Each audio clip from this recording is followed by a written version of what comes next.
It's the thrilling, riveting, epic conclusion of Transformers Headmasters issue number 4 from January of 1988.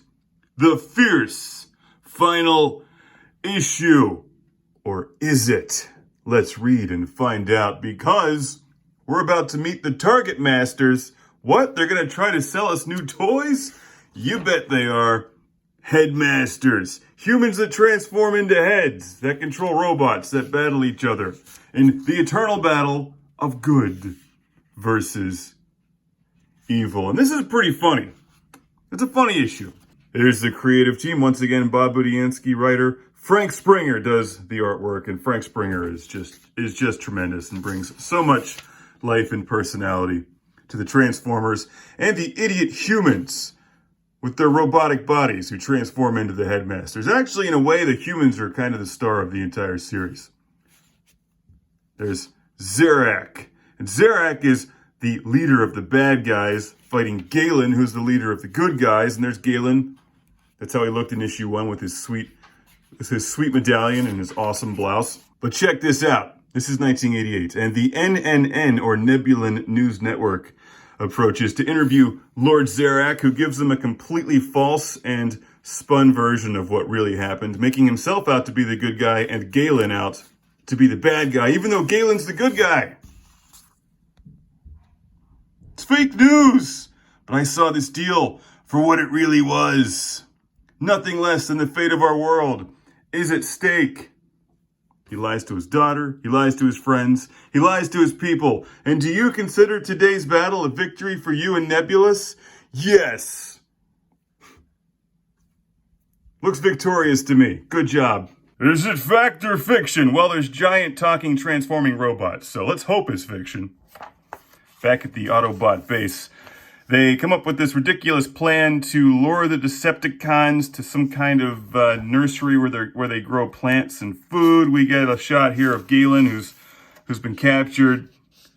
And there's his ex-girlfriend who's crying because she's been fed a whole bunch of bogus information about what Galen really did. She thinks he's the bad guy. Galen's just basically demoralized at this point. I mean, look at his haircut.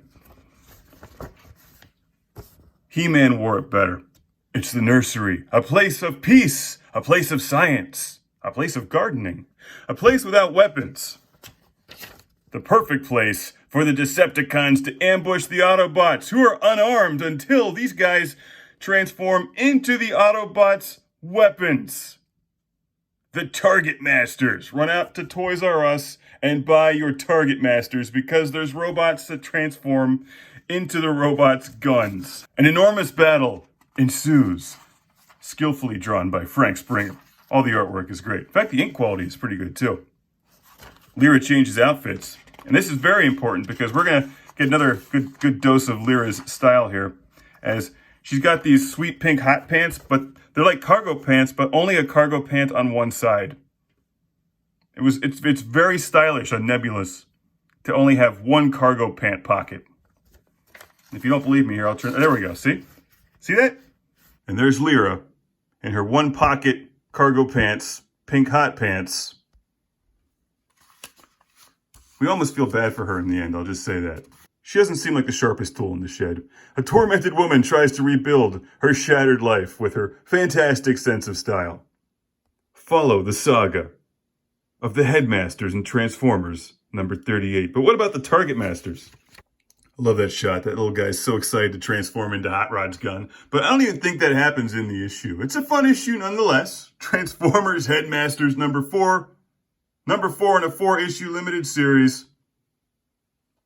Headmasters. Highly recommended by 80scomics.com, especially if you love Transformers, because it's just funny.